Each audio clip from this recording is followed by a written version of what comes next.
Okay, let's start this week's video with a mini book haul. And these books are from the National Bookstore Warehouse account on Shopee. Okay, the first one is The Last Letter from Your Lover. Got this for 99 pesos.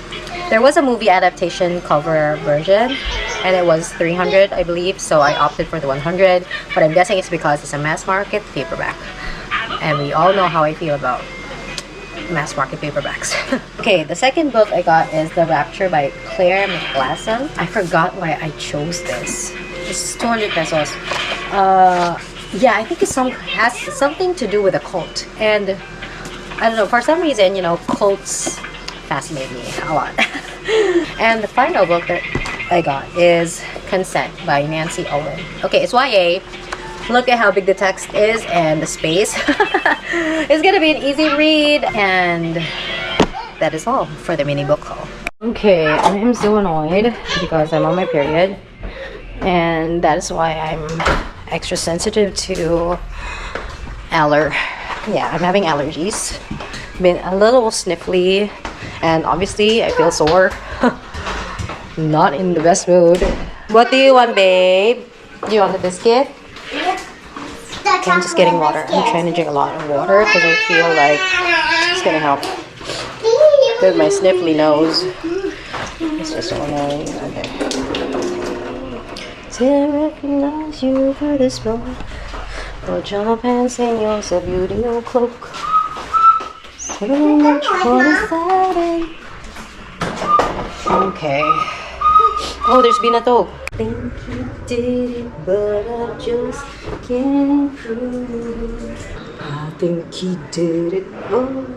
Kind of cold, fogs up when the chill passed, but I felt it when I passed you.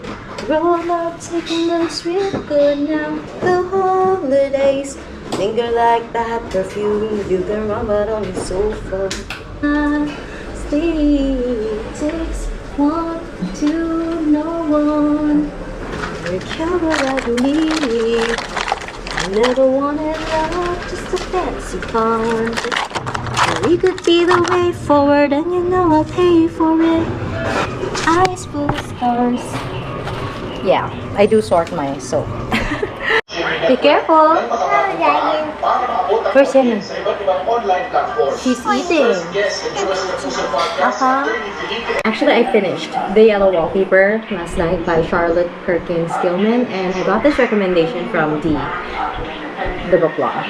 And I'm rereading it because it's a short story. You can read it in 30 minutes. And okay, let me talk about my first run through of this book. Okay, so when I was reading it, I'm like, okay, this woman. Oh, by the way, so it's about mainly this woman. She's our main character. She is a wife to this husband, doctor, and they have moved to this vacation house, sort of. And the goal of the vacation house is for her to like relax her mind so she can get over her depression. Basically, that's the premise. So the doctor is like trying to tell her that it's all in your head, just relax and don't write. Like, stop writing. Yeah, because the woman likes to write. The yellow wallpaper is actually a feature of the room where she is spending most of her time in, and she has become obsessed with the yellow wallpaper. The things that she's been saying, okay, she has become obsessed with this yellow wallpaper, saying that how ugly it is and how the patterns are like repetitive, but then when you try to follow the pattern, you notice that it suddenly cuts off or moves in a different direction. She's just fascinated by it. And then, so first she's saying negative stuff about it. And like, when this was happening, I was like thinking, okay, she is projecting her repressed feelings onto the wallpaper. I feel like all her anger and repressed emotions towards her husband, she is putting it towards but I love what happens towards the end and it's like 95% of the book when it suddenly twists into her finally taking her power. She said, as if I don't see through him. It's like an acknowledgement of her knowing that she's been allowing this guy to push her around. Yeah. So that is for the yellow wallpaper. 4.5 stars. Those are my songs. Happy ever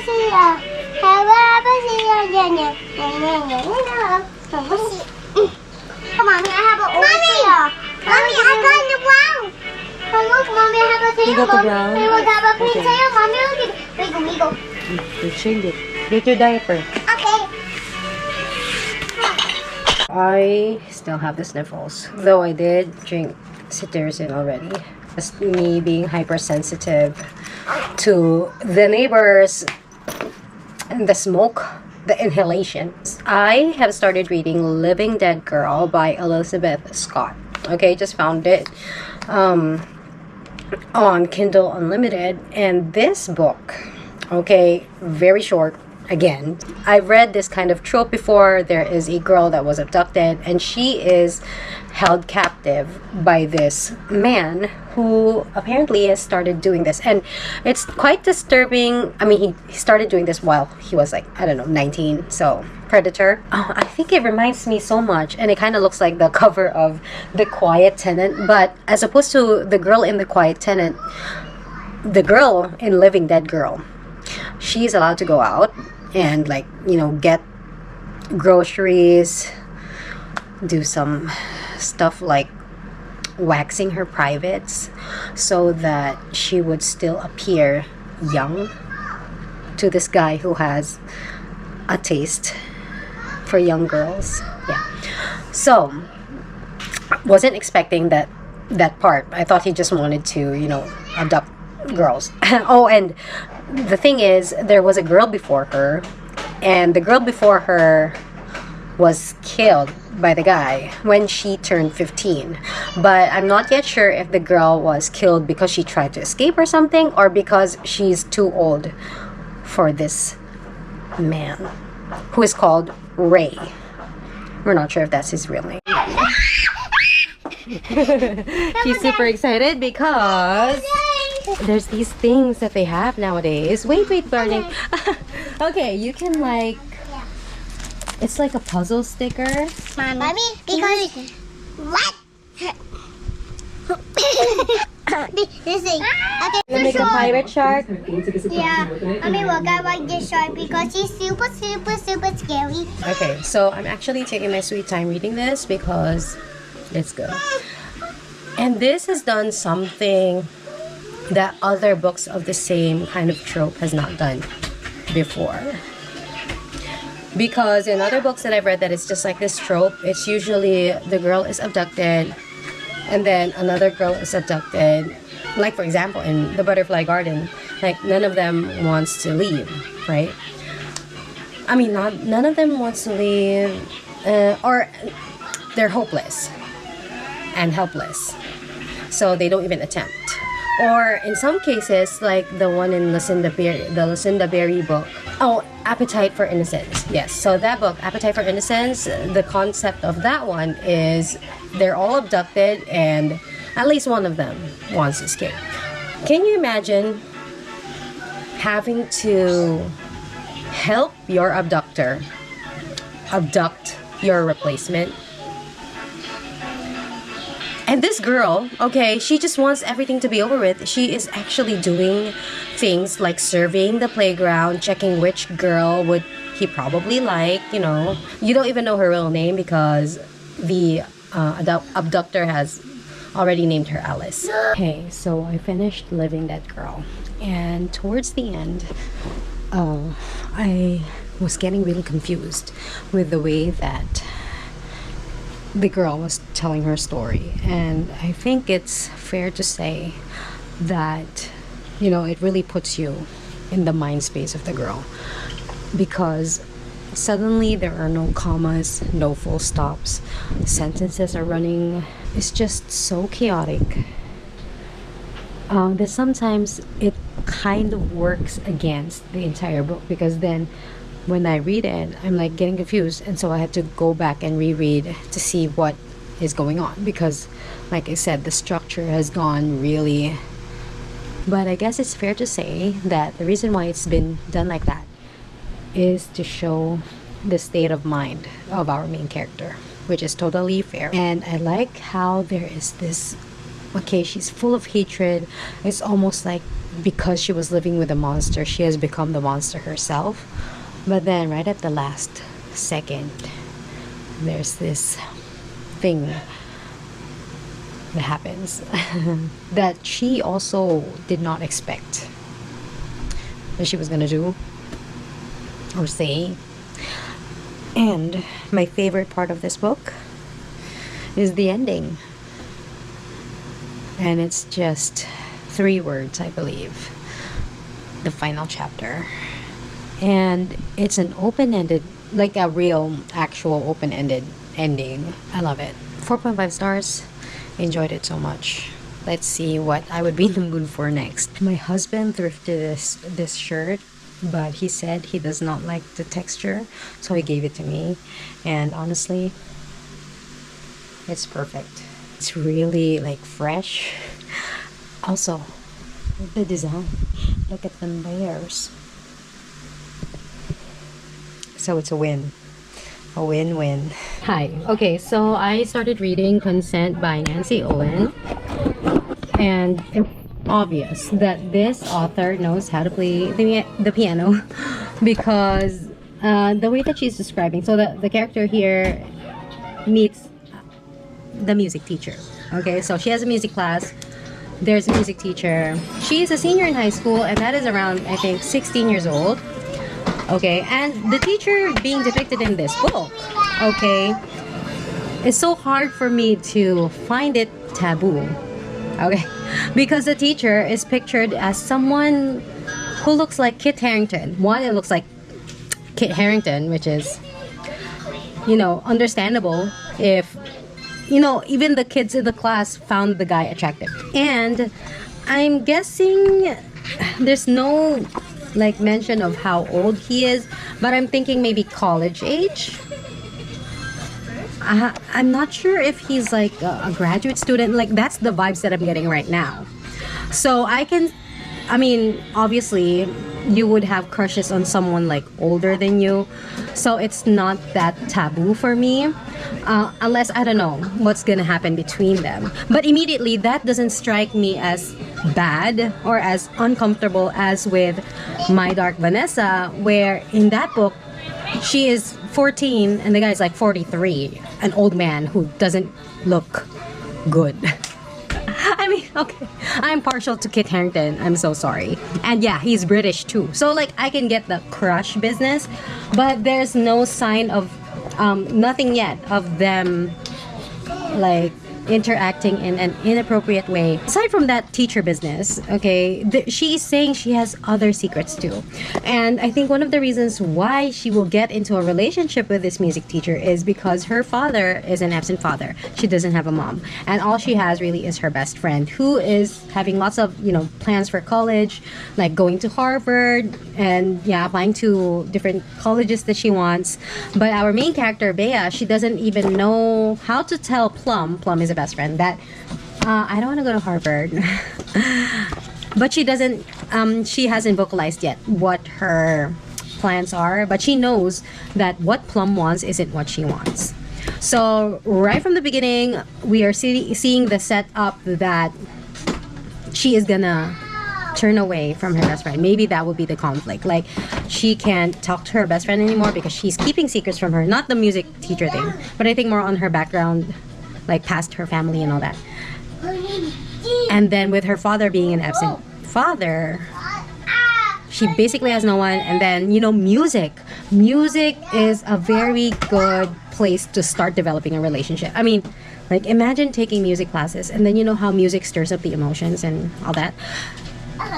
So I am just 28 pages in out of 270, so that's like 10% of the book.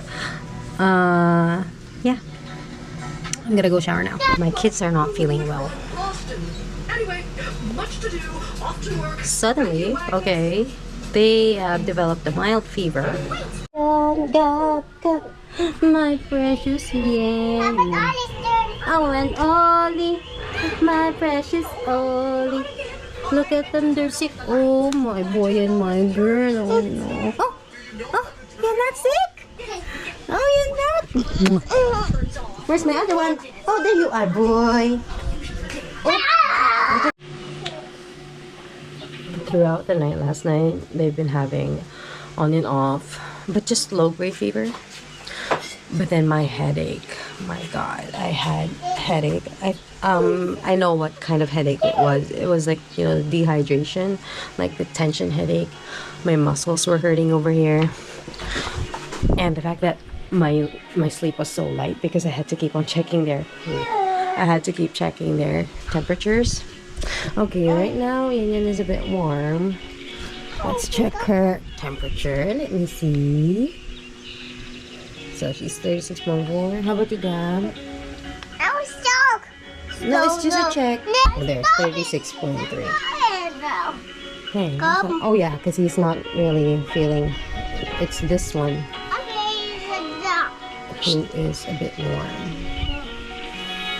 Yeah. So the first creepy encounter has happened.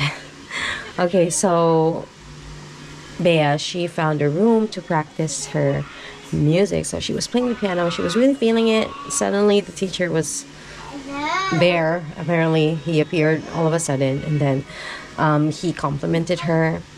And then Bea, she said that almost shyly, as if asking her out, he said, maybe I can hear you play the whole thing next time. Something like that. So, okay, that's kind of weird. Oh, and I made a mistake. She's not 16. If she's a senior, she would be 18. Hey, everybody, look. It's my favorite thing to do ever. And that is folding the laundry. What are you playing? Making a house. A house. Yeah. Oh. It's the trunks all of us. How are you feeling? How about you, boy? Everybody look. Everybody, watch Still this. warm a little Look. bit. That's okay. What's that? It's the walking gingerbread people. Hey, what's the name of that one? Let's get another one. Okay. Who is a snake up? Look! I'm scared! It says the walking gingerbread. Okay, Mommy, and then we have to say... Mommy, look at me. I love you. Mommy, look at me. Yes, I'm looking at you. Nina, Nina, Nina, Nina, Nina, Nina. Right, and ready or not, here I come. I wonder where's my kids. I got you. You're not even hiding. The other one. Peekaboo. I found you, babe. Okay. Okay. Next one. Next game. Next game. Travis Kelce playing another season. Very poetic. That it's gonna be his 13th season. And we all know what that means, right? Okay, so I am currently, I feel like 50% through the book. What is going on? This main character keeps on lying. She can't, she keeps on saying that Plum is her best friend, blah, blah, blah. But she can't really truly open up to her. So, like, what is even the point? And she's afraid of hurting people's feelings. She's that kind of people pleaser, and there are still like some secrets in her past that we are not privy to.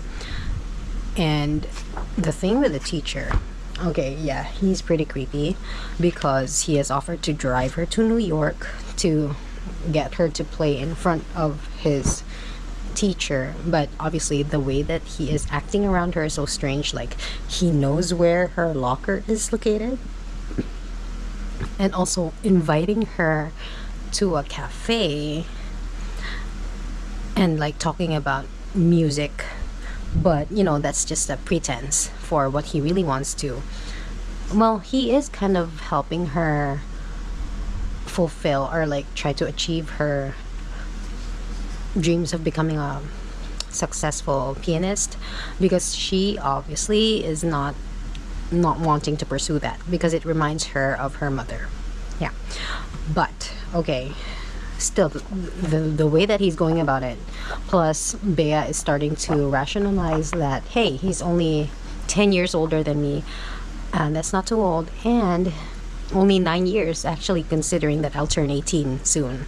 So, and there are just some dynamics that won't work, but in this case it's not feeling as super taboo, especially that this teacher this teacher isn't even like too forward with her, or like trying to take advantage of her, like physically or something. It's like he has a shy crush on her, or like he admires her piano playing prowess so much that he just wants to help her out. But I don't know, still not over with the book, and there might be some bombshells. What I can say, however, is the way that this author, Nancy Ohlin, is writing how the music is being played. Like, how hard that is, obviously, because this is a book, you're reading it, but the way that she describes the music, or the sounds coming out, and the flow, yeah, that one's good. I have to give her that. Gabito? Okay, so I put the right there, and this is mommy today over here. Look at that mood. Say your friends in your boom boom. Sorry, boy. Hey, Okay, last night I finished Consent. I rated it 3 stars on Goodreads, but it's like a 3.5. Not bad. Okay, yeah, there's some weird stuff, but I've read some darker things. Also, I think perhaps have I mentioned it before, why it's not so bothering me. First of all, the 9 to 10 year age gap isn't that alarming, especially that she's 17 and he is 27.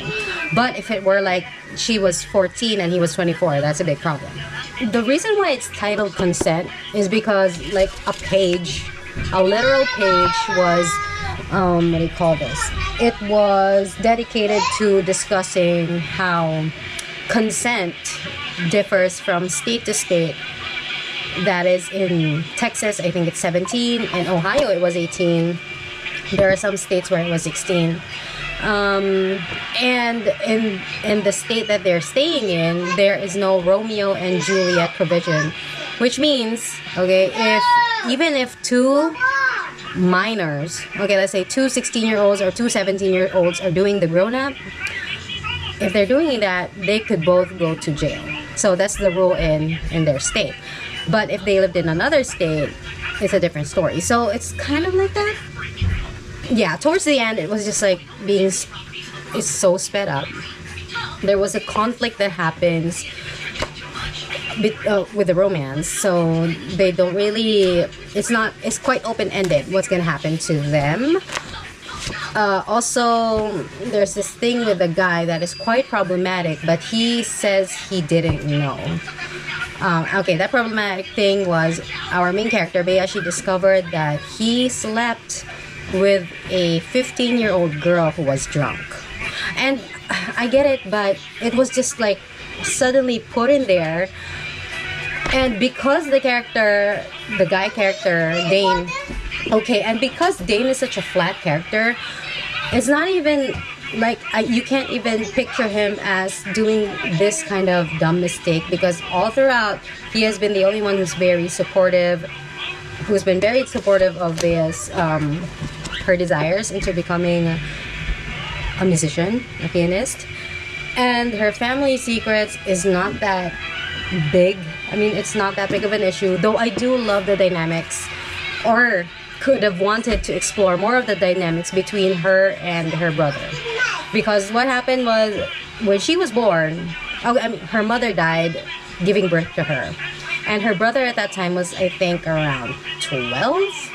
And he sort of resented her for showing up in their lives, because after her mother died, her dad got like a mental breakdown, like giving up on everything, fell into this depression that she, Bea, as a baby, and her brother they had to live with their grandmother because their father was so unavailable. And the way that their family just got torn apart when the mom died. And she's putting the blame on herself. And she can't even like open up to other people because I don't know, maybe the low self-esteem that she ruins everything, no one's gonna accept her for who she is and all that, that kind of thing. And that's why she can't be honest with her best friend. Some comments about this is like saying it's romanticizing the relationship between a high schooler and a teacher. And I can see where that is coming from. Like I can see that. But also I can see how this book is trying to say that it's easy, like it's a slippery slope.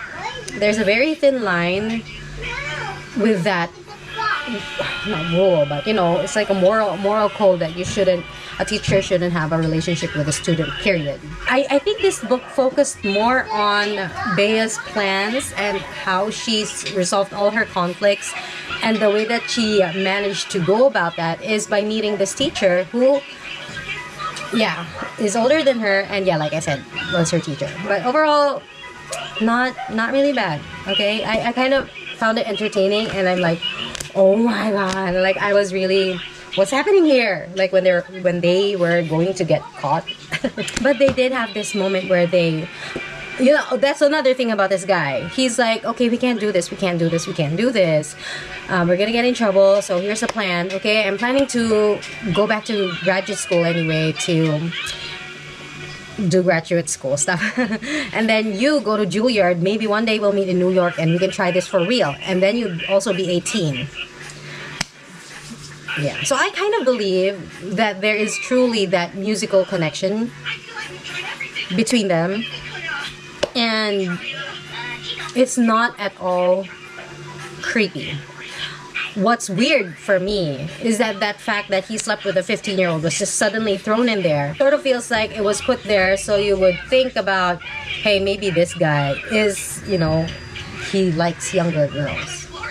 Since the characters are not, this is not literary fiction, it's YA, so the characters tend to be very flat. But like I said, very entertaining. To wrap up this video, I read 3 books: The Yellow Wallpaper, Living Dead Girl, and Consent. So, Yellow Wallpaper, great. Short read. Living Dead Girl, loved it. Full of Heart, also a short read. Consent is also like a short read because it's, I felt like a short read. And, okay, so right now I'm looking for like short, quick reads, but I guess it's because I'm putting off finishing Malibu Rising because I don't know, for some reason I want to save it, and that's my red flag. I am quite happy that I'm being more tolerant over YA, because last year and the year prior to that, I dislike the YA tone, the YA voice. But now I'm like, hey, maybe this is the perfect year to pick up A Good Girl's Guide to Murder and all the YA books I want to get to, but just try to avoid because of the tone. But right now, I think I'm in the mood for it. It's that season. So, that is all for this video. Thank you for watching. What did I do? Thanks for watching, and see you next time.